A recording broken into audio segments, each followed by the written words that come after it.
is also delusional, but it is very arrogant at best. Again, in reverse order. Don't look for help from the referee. I'm over here. I incline in your direction, sir. Said it before. Very suggestive thing that you just said. If there was no one in charge, how would we know how to act morally? And this is indeed a very profound observation. It's said in, it's argued by Smerdyakov in the Brothers Karamazov. It said, without God, anything is permissible. Some people believe that. Some people believe that without the fear of divine total surveillance and supervision, everyone would do exactly as they wished, and we would all be wolves to each other.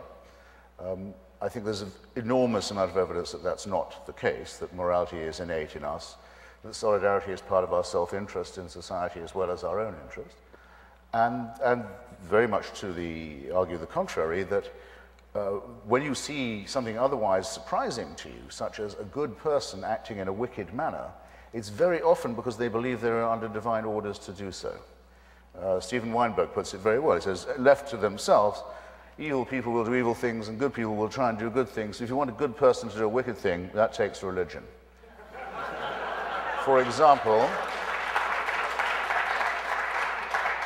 I simply do not believe that my Palestinian friends I've known for years think that to blow yourself up outside an orphanage is a moral act, or inside one is a moral act, or in an old people's home in Netanya is a moral action, that anything in their nature makes them think this.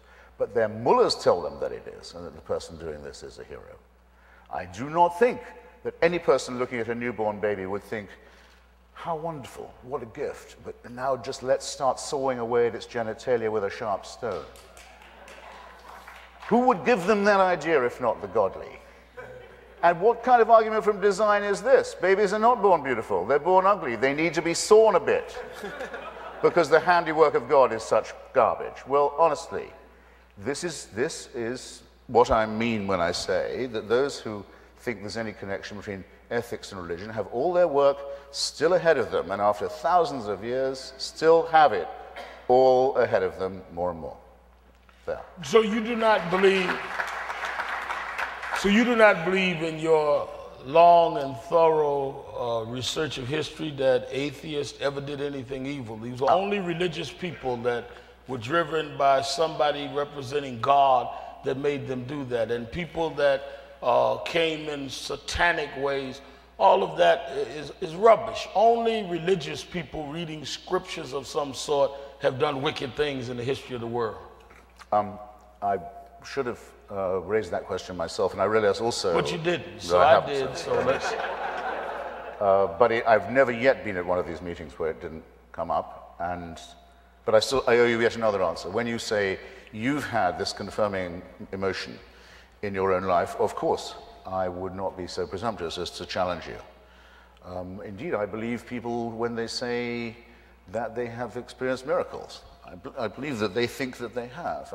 I think I'm obliged to credit them if it comes to that, as long as they keep it to, if you like, if I can put it like this, modestly as I dare, to themselves. If I believe that I was saved because once a baby boy was born and before mutilated, was made the extraordinary discovery that he'd escaped the female birth canal. His mother was a virgin, or at least her birth canal was only one way. Thus I was, a sorry thing, by the way, religion's distaste for these regions, don't you find? And something to put you on your guard. Suppose I thought, okay, now I know that must prove his teachings are true, which it doesn't seem to me that they do, but suppose I did, and I'm going to be saved by it. I think that was a wonderful secret. It would make me happy. It should make me happy. It doesn't make people happy. They can't be happy till I believe it too. My children must be taught this stuff. No, sir, no, ma'am, no day, no way, no shape, no form. You keep your illusion private. And I hope it does make you happy, and there's perhaps some reason why it would.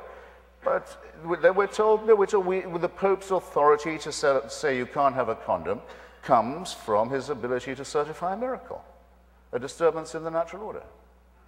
I think it was David Hume who put it slightly vulgarly. This was again about the virgin birth, I think. Which is more likely, that the whole natural order is suspended, or that a Jewish minx should tell a lie?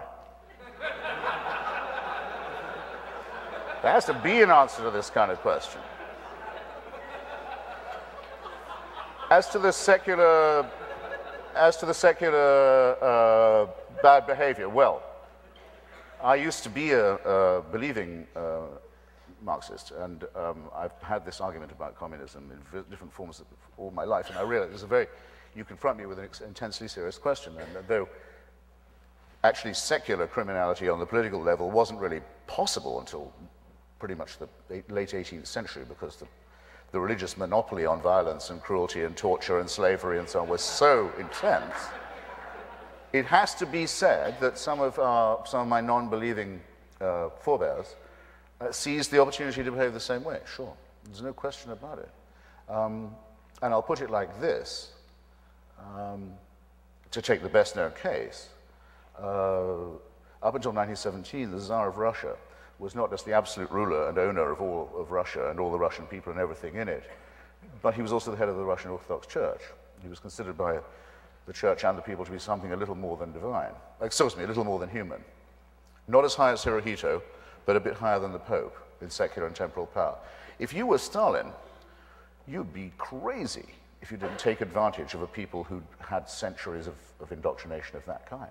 Of course you would want to see if you couldn't replicate that, and to see about reproducing it, emulating it, trading on it, taking advantage of it. You'd be nuts if you didn't do it.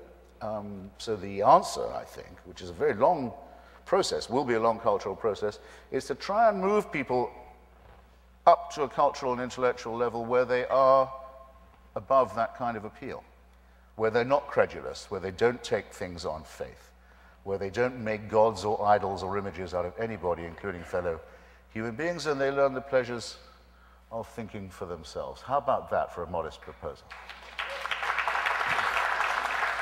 I'd like to use my referee's power to ask you each a question before we open it to the audience for questions. And Christopher, my question for you, taking up the cudgels a little bit for Reverend Sharpton, you keep coming back to various forms of biblical literalism.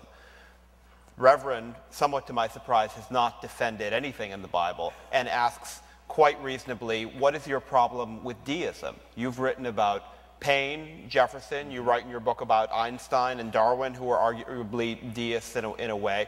What is, since you say yourself you can't prove God doesn't exist, what is your problem with faith divorced from religious text or literalism? Well, religion is not the belief that there is a God, after all. Religion is the belief that God tells you what to do.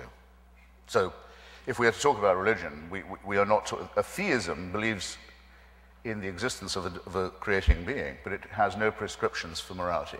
You can't, as a theist, cannot say, I think that this universe is so well designed that it implies a creator, therefore don't be going to bed with another member of the same sex. Theism, and deism, excuse me. Did I say theism that time? Deism, excuse me, is therefore not a religion. This is a first for me. I've never yet met someone in holy orders who has said that the words of the holy books are nothing to do with God. I know there's a lot of laxity in the churches these days. And I've been trying to encourage it, but I mean, it seems to me I could have been pushing at a slightly more well-defended door. Jefferson, who could have been a great paleontologist, a great botanist, well, was in fact all of these things, couldn't shake the feeling that the sheer order and beauty of it implied something. And, but he had these great discussions with his French counterparts. How come the shells, the seashells, you find them so high up on the mountaintops? What is that? He had no idea. He died after 1819. The great day in 1819 is the day that Mr. Lincoln is born and Mr. Darwin is born, same day. I know which one of them was the greater emancipator, too. Jefferson couldn't see as far. We just didn't have the horizon. Now you can hold to the deist belief if you choose, if you like. But the overwhelming evidence is that we do have an explanation for the origins of the species.